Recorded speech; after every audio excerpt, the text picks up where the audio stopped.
चलिए तो बच्चों, आज हम हैवी वाटर की बात करने वाले हैं। हैवी वाटर का मतलब क्या? जो बहुत भारी होता है वो वाला वाटर नहीं।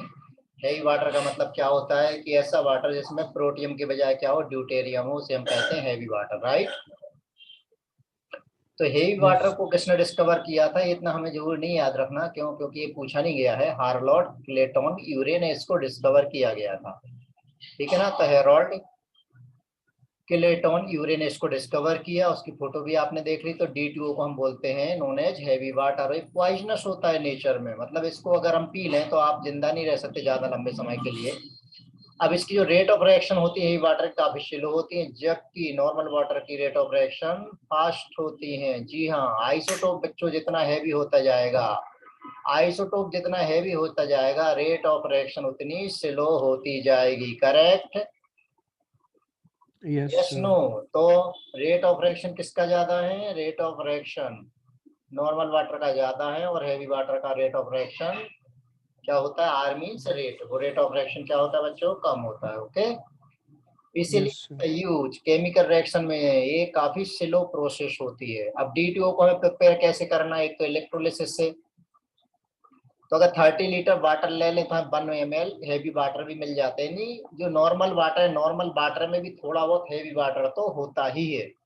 नॉर्मल वाटर में भी हैवी वाटर होता ही है, तो उसमें से नॉर्मल वाटर में से हम हैवी वाटर को अलग कर लेते हैं।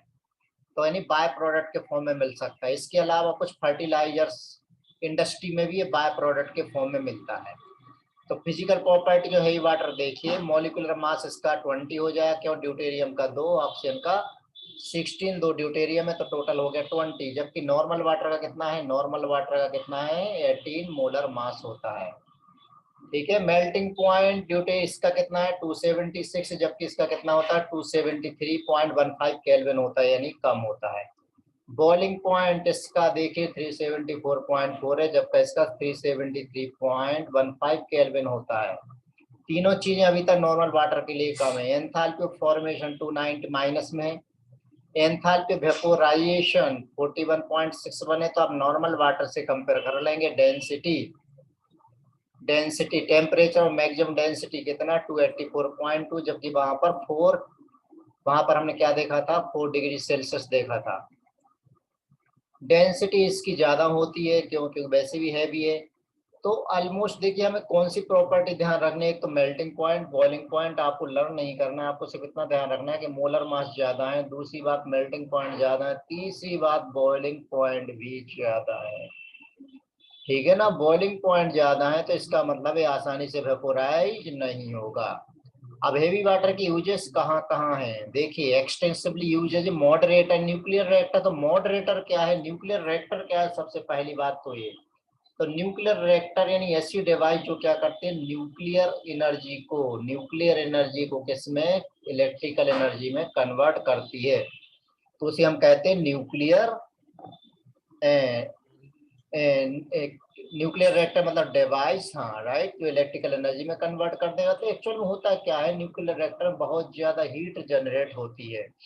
अब न्यूक्लियर रिएक्शन में होता क्या है कि जैसे हम यूरेनियम जैसा पार्टिकल ले लें, उस पर हम यूरेनियम जैसे पार्टिकल पर अगर हम सिलो न्यूट्रॉन की बम्बार्डिंग कराते हैं, अब ये न्यूट्रॉन अगर फास्ट हुआ तो क्या होगा? ये तो इसको क्रॉस करके बाहर चला जाएगा। जैसे गाड़ी बहुत ही स्पीड से आ रही है, बहुत स्पीड से आ रही है तो घर की दीवार तोड़ करके बाहर निकल जाएगी। लेकिन अगर स्लो स्पीड से आ रही है तो घर में ही ठुक करके घर को अस्त व्यस्त कर देगी। तो यहाँ मॉडरेटर का मतलब क्या है? यानी स्पीड कम करना। तो यहाँ जो न्यूट्रॉन लेते हैं हम, फास्ट न्यूट्रॉन नहीं लेकर के कौन सा न्यूट्रॉन लेते हैं? हम स्लो न्यूट्रॉन लेते हैं। तो स्लो न्यूट्रॉन यूरेनियम पर जब बम्बार्डिंग करेगा, बम्बार्डिंग करने पर ये छोटे छोटे अलग अलग न्यूक्लियाई में उसको डिसइंटीग्रेट कर देगा, राइट। छोटे छोटे न्यूक्लियाई में यस। डिसइंटीग्रेट कर देगा। तो इस न्यूट्रॉन की स्पीड को कम करने का काम कौन करता है बच्चों? हैवी वाटर काम करता है, ठीक है। न्यूक्लियर रिएक्टर आप समझ गए होंगे। जैसे इंडिया का जो पहला न्यूक्लियर रिएक्टर था, न्यूक्लियर केमिस्ट्री में हम बात करेंगे। वैसे केमिस्ट्री की जब बात आ ही गई है तो ध्यान देना, न्यूक्लियर केमिस्ट्री नाम का कोई भी चैप्टर आपके सिलेबस में, बोर्ड में नहीं है, ना 11th में ना 12th में। ओके, ये सिर्फ किसमें? जेई एडवांस के सिलेबस में है केमिस्ट्री में, इसलिए इसको अलग से पढ़ाया जाता है। और दूसरी सबसे बड़ी बात यह है कि न्यूक्लियर केमिस्ट्री यानी न्यूक्लियर फिजिक्स के नाम से 12th बोर्ड में आपके फिजिक्स में है, तो वहां भी इसको पढ़ाया जाता है। इंडिया का जो पहला न्यूक्लियर रिएक्टर है, क्वेश्चन एक बार पूछा गया था, उसका नाम क्या था? इंडिया के पहले न्यूक्लियर रिएक्टर का नाम क्या था? अप्सरा। ऑप्शन सुनिए, अप्सरा, रंभा, उर्वशी, मेनका। बताइए क्या नाम? स्वर्ग की सुंदरियों के ऊपर नाम रखे गए हैं। बताइए, पहला जो न्यूक्लियर रिएक्टर था उसका नाम था अप्सरा। तो न्यूक्लियर रिएक्टर और इसके अलावा न्यूक्लियर रिएक्टर मालूम है, इंडिया में काफी न्यूक्लियर रिएक्टर तो क्या है ना, खतरे के निशान के बाहर चल रहे हैं, ठीक है ना। यानी उनमें बहुत ज्यादा इन्वेस्टमेंट भी नहीं चल रहा है और देख रेख भी उतनी ज्यादा नहीं हो रही। किसी भी दिन अगर कोई भी हादसा हो गया, तबाही मच जाएगी, कोई भी नहीं बचेगा। क्यों? क्योंकि उससे निकलने वाले जो हार्मफुल रेडिएशन हैं वो आपको नहीं बचने देंगे। सर हार्मफुल रेडिएशन से क्या होगा? हम तो दरवाजा बंद करके बैठ जाएंगे। अरे बाबू, दरवाजा बंद करके बैठ जाते हैं तो क्या मोबाइल का नेटवर्क के अंदर नहीं आता है? आता है ना। क्यों? वो भी क्या है, रेडियो वेव्स हैं, रेडिएशन से। तो ये कई फीट मोटी सीमेंट कंक्रीट की वॉल को क्रॉस करके भी रेडिएशन से आ जाते हैं। Yes, no? Yes, sir. Yes sir. ठीक है ना। आज थोड़ा सा क्या है, थकान फील कर रहा हूँ यार, वो हैवी डोज खा रहा हूँ तो चक्कर चक्कर से आ रहे हैं आज। आज तो एक ही लेक्चर कंप्लीट करके छोड़ दूंगा, ठीक है, सिलेबस कंप्लीट करके। हाँ सर। तो इसके अलावा रिएक्शन मैकेनिज्म में एक्सचेंज को भी, उससे भी हम स्टडी करते हैं। ड्यूटेरियो कंपाउंड को प्रिपेयर करने में, जैसे कैल्शियम कार्बाइड की ड्यूटेरियम यानी हैवी वाटर से रिएक्शन कराइए, ड्यूटेरियो ऑक्सीजन से रिएक्शन कराइए तो C2D2 बन जाएगा। सिंपल। अगर हम नॉर्मल वे में रिएक्शन कराएं, SO3 के D2O से रिएक्शन कराएं तो D2SO4 बन जाएगा। इस तरह से इसकी भी रिएक्शन कराएं तो CD4 बन जाएगा। अगर नॉर्मल वाटर से अगर हम रिएक्शन कराते, चलिए वो भी देखते, इसे कहते हैं कैल्शियम कार्बाइड, जो हार्डवेयर की दुकान पर मिल जाता है। उसमें आप पानी डालोगे बच्चों तो ध्यान देना क्या बन जाता है, एसिटिलीन गैस बनती है, निकलने लगती है, आग पकड़ लेती है वो, प्लस CaOH होल ट्वाइस। ध्यान देना, अगर यहाँ हाइड्रोजन है तो यहाँ हाइड्रोजन आ गया, यहाँ ड्यूटेरियम है तो ड्यूटेरियम आ गया, बस और कुछ भी नहीं है। जब हम SO3 में पानी डालते हैं तो क्या बनता है, H2SO4 बनता है, राइट। इस तरह से अगर हम ये Al4C3 में वाटर डालते हैं 12H2O तो क्या बनता है, CH4 plus 4AlOH whole thrice, methane gas बनती है। तो यहाँ ड्यूटेरोमीथेन बन जाएगा। कुछ नहीं करना, हमें हाइड्रोजन की जगह पर ड्यूटेरियम चिपका देना है, हाँ या ना? हाँ सर। आगे बढ़े, थोड़े बहुत क्वेश्चन हाँ के साथ खेल लेते हैं। In atomic reactor heavy water is used as neutron absorber, moderator, neutron accelerator, none of these. बताइए। मॉडरेटर।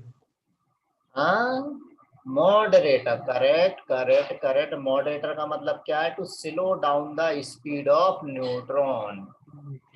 क्या मतलब इसका, to slow down the speed of neutron. ठीक। Yes sir. Next, what is the boiling point of D2O? ऐसा exact value नहीं पूछेंगे, comparison है पूछेंगे। तो हमें मालूम है वाटर से तो ज्यादा है, वाटर का 373 है, तो वाटर से ज्यादा यानी 374.4 ही ऑप्शन नजर आ रहा है, तो वही होगा। Yes yes yes. आगे बढ़े। अब हाँ sir. Hydrogen as a fuel, इसी हाँ का सर। तुमने कल पूछा था, हाइड्रोजन एज ए फ्यूल। चलिए, हाइड्रोजन फ्यूल की तरह कैसे यूज करते हैं? इसलिए यूज करते हैं फ्यूल की तरह क्योंकि बहुत ज्यादा क्वांटिटी में हीट रिलीज करता है। तो अब यहाँ पे एक टर्म आ रही है बच्चे, heat of combustion. Heat of combustion का मतलब क्या है? इसका मतलब है कि हाइड्रोजन को बर्न करिए, किसके साथ, ऑक्सीजन के साथ, क्या मिलेगा, H2O मिलेगा, तो साथ में यहाँ पर हीट निकलेगी। जो हीट यहाँ पर रिलीज होगी उसे हम कहते हैं हीट ऑफ कम्बशन, ठीक है। तो हीट ऑफ कम्बशन हाँ उसी में ज्यादा होगी जिसकी स्टेबिलिटी कम होगी, उसमें हीट ऑफ कम्बशन की वैल्यू क्या होगी बच्चों, ज्यादा होगी, राइट। अब देखिए अगर हम Yes, sir. कंपेयर करें energy released on combustion KG dihydrogen gas liquid LPG CH4 gas octane पर मोल की बात करें, पर मोल डाइहाइड्रोजन का मतलब कितने ग्राम? 2 ग्राम। यहाँ भी कितने ग्राम? 2 ग्राम। एलपीजी में तो बहुत बड़ा है, क्या है एलपीजी? 1 मोल का मतलब लगभग 58 ग्राम, अराउंड 58 ग्राम से भी ज्यादा ले लें हम। CH4 का लगभग 16 ग्राम और ऑक्टेन का तो काफी ज्यादा मोलर मास है।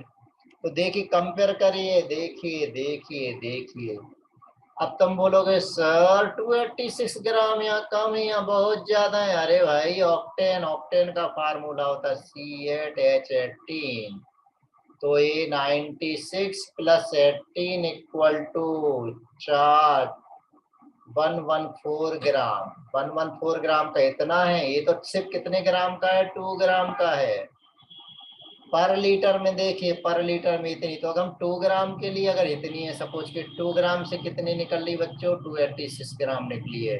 तो 114 ग्राम से कितनी निकलेगी? 286 × 114/2। तो अगर हम इसको सॉल्व करें तो कैलकुलेटर से मैं करके जस्ट बता देता हूँ कितना आ रहा है। 286 × 114/2 मालूम कितनी आ रही है? 16302। ओहो, यानी डाइहाइड्रोजन को अगर, डाइहाइड्रोजन का मास अगर हम ऑक्टेन के मास के बराबर ले लें तो एनर्जी इतनी सारी निकलेगी, जबकि यहाँ पर सिर्फ इतनी एनर्जी निकल रही है, नहीं आधी भी नहीं निकल रही है। इसलिए हाइड्रोजन के यूज बहुत ज्यादा हम कहाँ करते हैं? एज ए फ्यूल करते हैं, right? Yes, sir. Yes, sir. तो इस टेबल से क्लियर हो गया कि hydrogen can release more energy then petrol,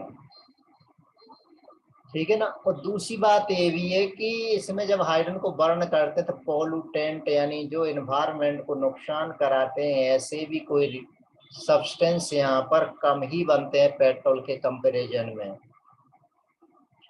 तो अब यहाँ सब्सटेंस क्या बनेंगे पेट्रोल कंपैरिजन में? भाई जब हम हाइड्रोजन का कम्बिशन कराते हैं, प्योर हाइड्रोजन नहीं होकर के अगर उसमें नाइट्रोजन वगैरह भी हुई तो नाइट्रोजन के भी ऑक्साइड बनेंगे, ठीक है ना। तो इसको भी हम कैसे मिनिमाइज कर सकते हैं? उसमें थोड़ी सी क्वांटिटी में वाटर डाल दीजिए सिलेंडर में, लोअर टेम्परेचर पर वाटर डालेंगे तो जो भी ऑक्साइड बनेंगे वो नाइट्रोजन के ऑक्साइड उसमें डिजोल्व होकर के एसिड बना लेंगे। हाइड्रोजन गैस को अगर हमें ठंडा करना है तो कैसे करें? कूलिंग टू 20 केल्विन, 20 केल्विन पर कूल करके हम उसको लिक्विड स्टेट में कन्वर्ट कर सकते हैं। डाई हाइड्रोजन को स्टोर करने के लिए इंसुलेटेड टैंक बनाते हैं, किसके? मेटल एलॉय के। कौन से मेटल एलॉय से? NaNi5 TiTiH2 इस टाइप के एलॉय के बनाते हैं। देखिए डाइहाइड्रोजन फ्यूल टैंक इस टाइप का होता है, अब आपको मैंने दिखा भी दिया। अब दिक्कत ये है कि ऐसे इंसुलेटेड टैंक बनाने की जो कॉस्ट होती है काफी महंगी होती है, महंगी पड़ती है। तो फ्यूल में मालूम बहुत अच्छा है लेकिन इसका यूज बहुत महंगा है। क्यों? उसको फ्यूल टैंक बनाना ही महंगा पड़ता है। इसलिए रिसर्चर्स जो भी हैं, साइंटिस्ट सर्च कर रहे हैं कोई दूसरी टेक्निक जो इफिशिएंटली वर्क कर सके। अब हाइड्रोजन इकोनॉमी, इकोनॉमी का मतलब क्या है? ट्रांसपोर्टेशन, यानी हाइड्रोजन के एक जगह से दूसरी जगह ले जाना और एनर्जी को स्टोर करना, स्टोरेज ऑफ एनर्जी और ट्रांसपोर्टेशन, इसे हम कहते हैं हाइड्रोजन इकोनॉमी, ठीक है। तो first time in the history of India that a pilot project using dihydrogen as a fuel launched in October 2005 for running automobiles.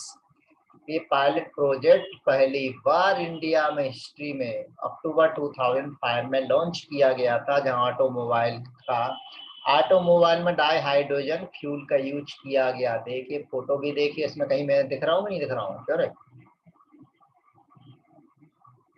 दिख रहा हूँ? हेलो, हाँ सर, वो दिख रहे हैं। दिख रहा है ना? चलो उस फोटो में नहीं सही, फोटो के बाहर तो है हम, होना हाँ चाहिए सर। कहीं ना कहीं कंट्रीब्यूशन होना चाहिए, ठीक है।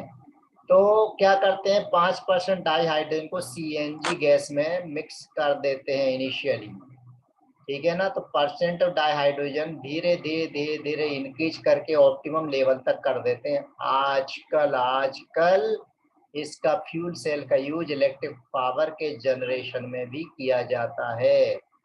और इस इलेक्ट्रिक फ्यूल सेल को यूज हमने कहाँ देखा था? रेडॉक्स रिएक्शन में देखा था।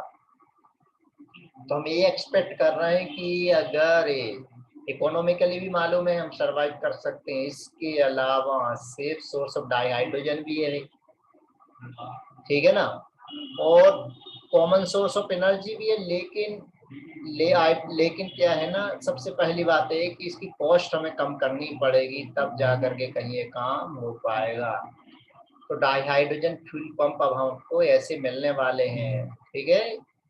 गाड़ियों में आप क्या करोगे? डाइहाइड्रोजन फ्यूल पंप यूज करके, डाइहाइड्रोजन यूज करके क्या करोगे? पॉल्यूशन भी कम क्रिएट करेगा और इकोनॉमी भी अच्छी देगा। तो ये आपका चैप्टर क्लोज हो गया है। अब मुझे बताइए question, hydrogen gas converted into liquid state by cooling to कितने टेम्परेचर पर? 20 Kelvin. 20 Kelvin. 20 Kelvin, correct. Next question.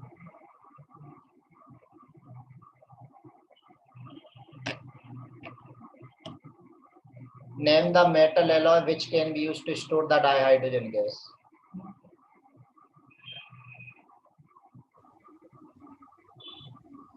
Sir, all of the above. Correct.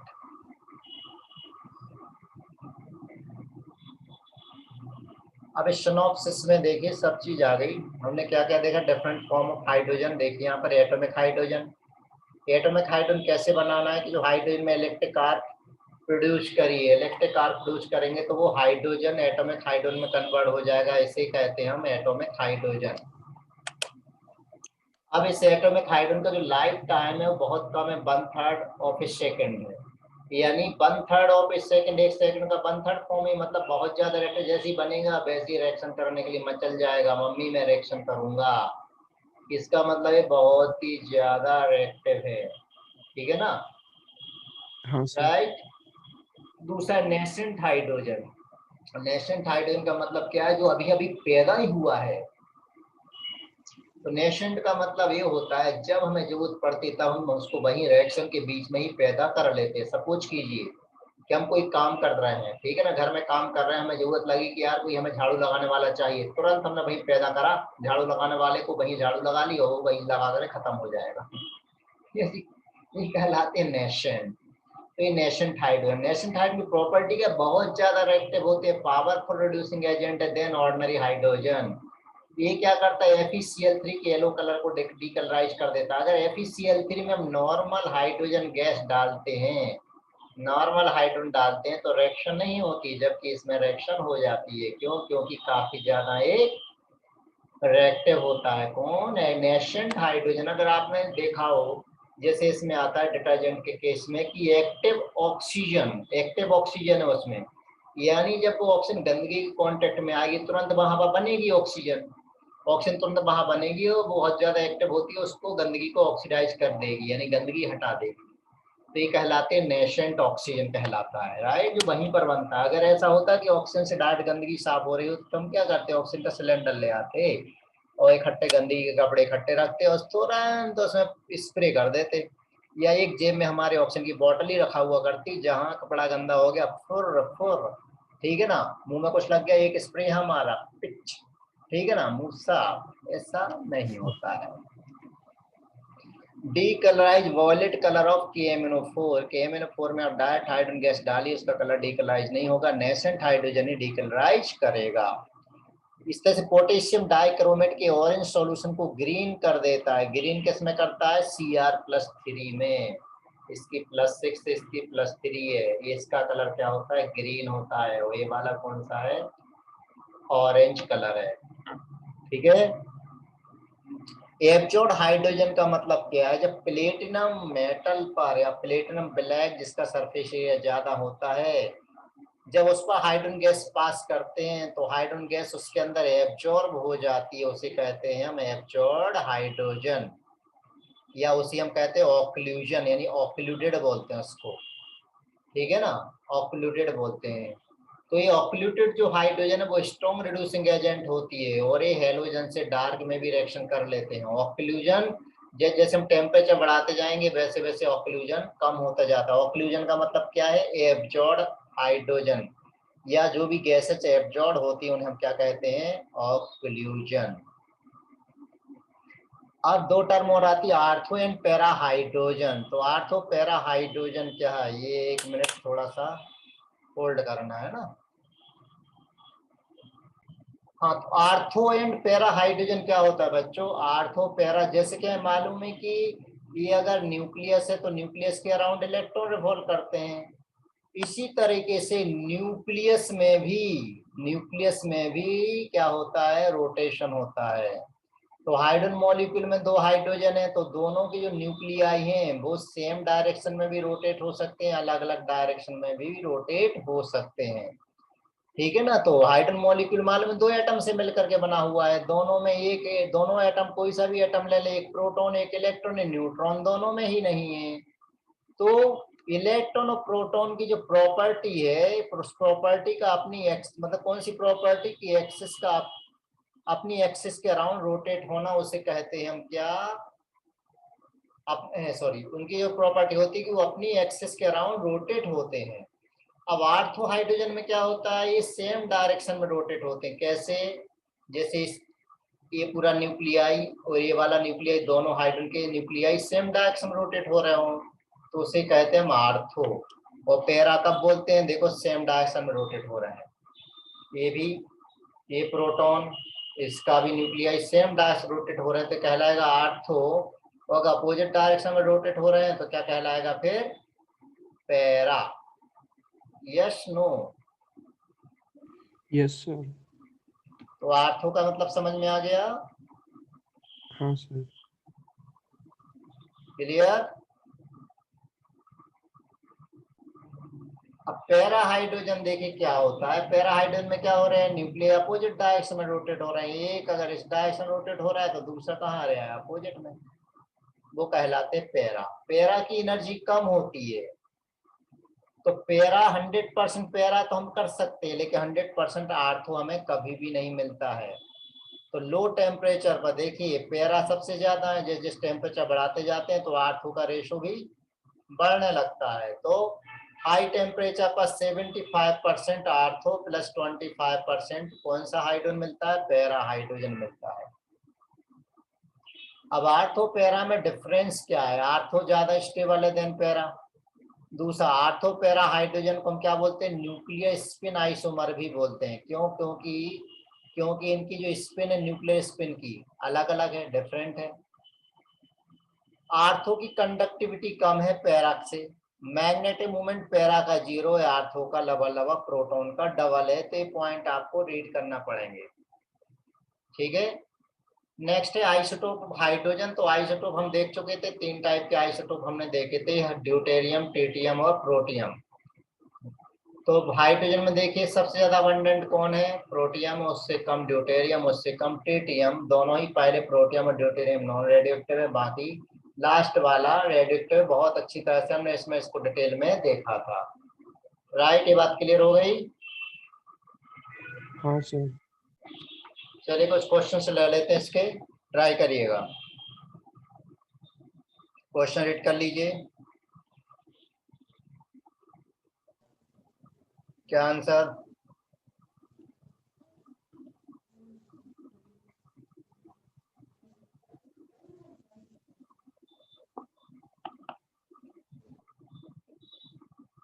जल्दी बताएं।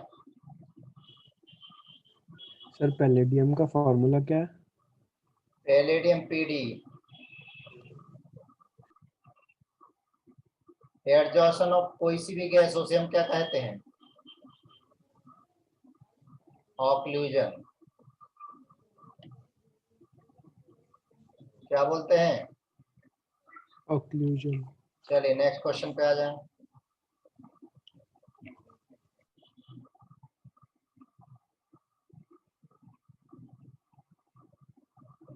बहुत प्यारा क्वेश्चन है।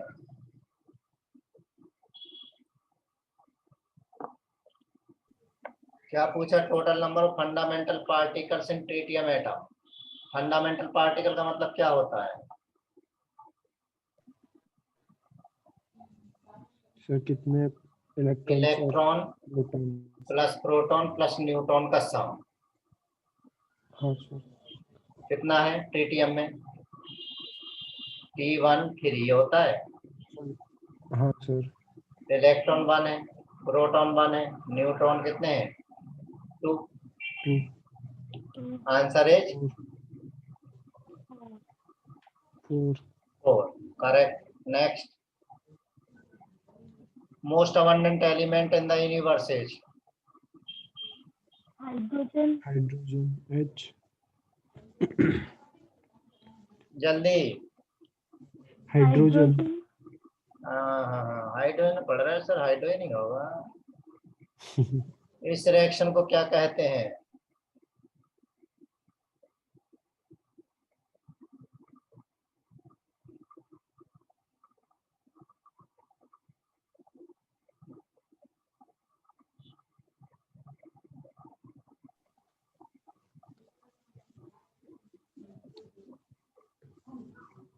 Sir hydrogenation. गलत। H2CO ऐड हुआ है, CH ऐड हुआ है। हाइड्रोफॉर्माइलेशन पढ़ी थी? हाँ सर। पढ़ी है। Next, number of nucleons in D2 molecule is?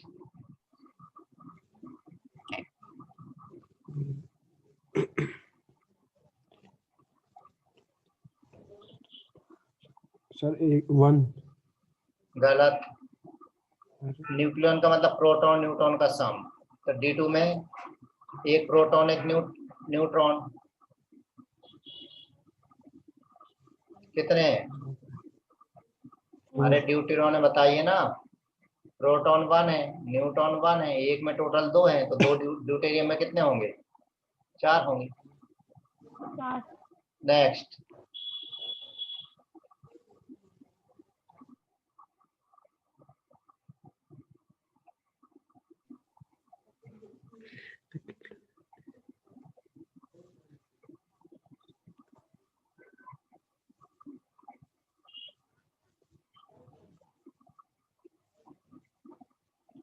बोलो। रानी निकले यार, याद आया? हाँ सर। हाँ sir. Fuel use in certain VH। Sir hydrogen पढ़ रहे हैं तो हाइड्रोजन ही होगा। सर सर हम भी सेकंड वीक। चतुर हैं, हाइड्रोजन पढ़ रहे हैं, हाइड्रोजन ही होगा। अगला बताओ, अगला बताओ। In the reduction of hydrogen. चलिए,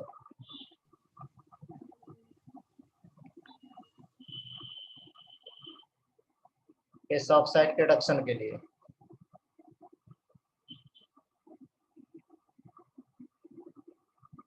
चलिए भूल गए, बता देता हूँ टंगस्टन के लिए।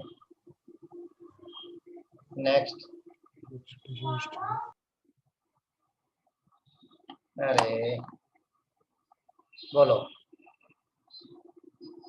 सर आंसर तो दिख ही गया। +1 -1 0 तीनों हो गए, राइट? देख ही लिया था वैसे थोड़ा सा, है ना? Liberation of positron is found in. Positron का मतलब क्या होता है? इलेक्ट्रॉन का एंटी पार्टिकल। ये छोड़ दो, ये छोड़ दो अभी, ये तो मैं समझ में नहीं आएगा, आगे देखते हैं। नेक्स्ट।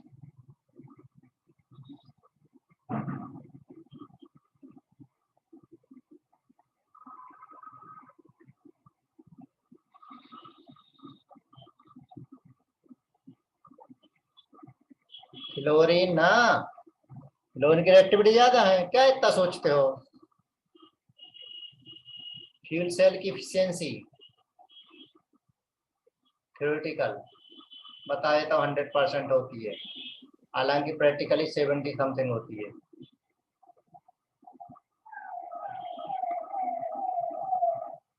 बताइए, रिप्लाई करें।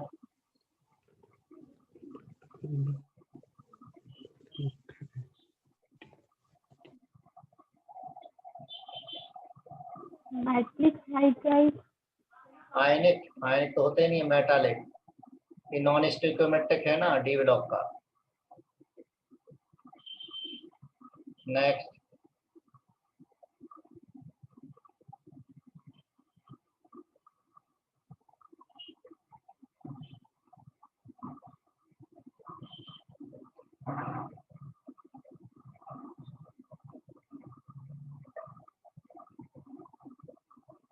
सोचो।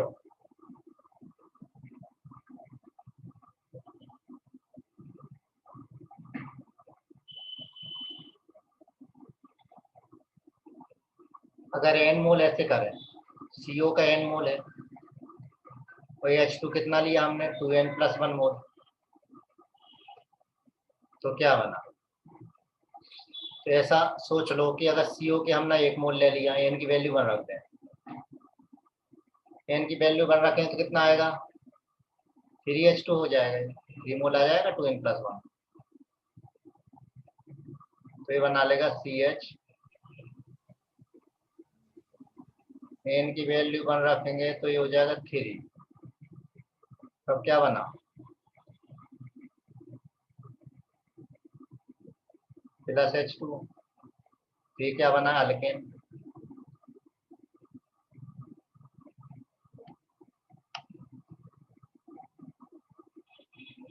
समझ में आ गया? तो आज का लेक्चर यहीं पर रोकते हैं, अगले लेक्चर मिलते हैं कल, चैप्टर क्लोज हो गया है। ओके।